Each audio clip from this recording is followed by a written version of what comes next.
আসসালামু আলাইকুম প্রিয় দর্শক, আপনারা যে যেখান থেকে দেশ কিংবা প্রবাস থেকে কাছে কিংবা দূরে আপনারা যেখান থেকে আমার এই ভিডিওটি দেখতে পারতেছেন, আমি সবাইকে জানাই আন্তরিক শুভেচ্ছা এবং অভিনন্দন। এই যে আমার সামনে যে ঘাসটা আপনারা দেখতে পারতেছেন, এই ঘাসটার নাম হচ্ছে ইন্দোনেশিয়ান স্মার্ট নেপিয়ার ঘাস। গরু, ছাগল, ভেড়া, মহিষ সকল গবাদি পশুর এই ঘাসটি প্রিয় ঘাস। তো প্রিয় বন্ধুরা, আপনারা যদি গরু অথবা ছাগলের খামার করতে চান তাহলে আগে ঘাসের জোগান নিশ্চিত করবেন, তারপরে গরু ছাগলের খামার করবেন। তাহলে খুব সহজে আপনার খামারে আপনি সফলতা অর্জন করতে পারবেন, কখনো আপনার খামারে লস হবে না। এর কারণ হচ্ছে ঘাসে খরচ কম, দানাদারে খরচ অনেক বেশি। যদি আপনি কম খরচে যদি এই ঘাস যদি রোপণ করতে পারেন, আপনার গবাদি পশু যদি পালন করতে পারেন, তাহলে কিন্তু খুব সহজে আপনি সফলতা অর্জন করতে পারবেন।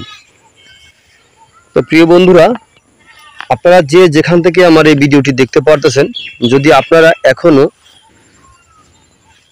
যদি কোনো খামারি ভাই এখনো ঘাস চাষ করেন নাই ইন্দোনেশিয়ান স্মার্ট নেপিয়ার ঘাস, তাহলে আজই আমার স্ক্রিনে দেওয়া নাম্বারে যোগাযোগ করবেন। এই যে দেখেন, আমরা এই পাশেও ঘাস রোপণ করেছি, এই পাশেও ঘাস রোপণ করছি, একেবারে ওই যে মাথা পর্যন্ত দেখা যায়। তো দেখেন, এই যে এগুলা দেখতে পারতেছেন ঘাস, আর এই যে এগুলো কিন্তু ঘাস, এই ইন্দোনেশিয়ান স্মার্ট নেপিয়ার ঘাসই।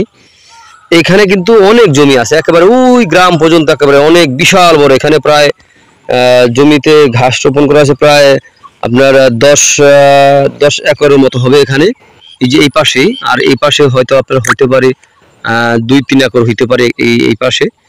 তো এই ঘাসগুলো কিন্তু খুবই ভালো, গরু, ছাগল, ভেড়া, মহিষ সকল গবাদি পশু কিন্তু এই ঘাসটা খেতে পারে। আর এই ঘাসটা গরু ছাগলকে খাওয়াতে কোনো প্রকার মেশিনের প্রয়োজন হয় না, গোড়া থেকে কেটে দিলে সম্পূর্ণরূপে খেয়ে থাকে। আর যে দেখেন, এখানে কিন্তু একটু এক এক জায়গায় এক একটা বলে, আমাদের দেশে আইল বলে, আবার বেড বলে, যেটাই বলেন না কেন, নিচু জায়গায় ঘাস রোপণ করা এটা হলো একটি ভালো মানের একটি পদ্ধতি। দেখা যাচ্ছে এরকম ভাবে ওই যে পাশের জমিতে কিন্তু আপনার ধান চাষ হয়, এই জমিতে ধান চাষ হতো। তো এখানে কিন্তু জমিটা একটু নিচু জমি, এই কারণে এখানে একটু বেড তৈরি করে তারপরে ঘাসটা রোপণ করেছি। দেখেন, ঘাসগুলো কিন্তু কাটার পরে কিন্তু একটি ঝোপও কিন্তু মিস হয় না, দেখতে পাচ্ছেন আপনার, প্রতিটা ঝোপে কিন্তু আপনার হয়েছে। তো এই যে দেখেন, এই কাটিংগুলো কিন্তু আমরা গতকালকে কেটেছি। তো দেখেন, এগুলো কিন্তু গতকালকে কাটা, আর এগুলো কিন্তু কদিন আগে কাটা। এর ভিতরে কারণ হচ্ছে ভাই, এখন কিন্তু প্রচুর পরিমাণে কিন্তু আপনার এই যে খরা চলতেছে। তো খরার কারণে কিন্তু পানি দেওয়ার কোনো সিস্টেম এখানে নাই বললেই চলে। তো এখানে পানিও দেওয়া হচ্ছে না।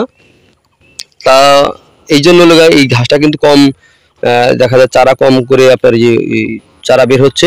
আর যখন বৃষ্টি আসবে তখন কিন্তু আপনার হয়ে যাবে অলরেডি। তো আর এই যে এখানে দেখতে যে ঘাসটা দেখতে পাচ্ছেন, এটা হচ্ছে আমাদের কাটিং এর জন্য রেখেছি। এই কাটিং কিন্তু আমাদের পরিপক্ক হয়েছে, দেখতে পাচ্ছেন।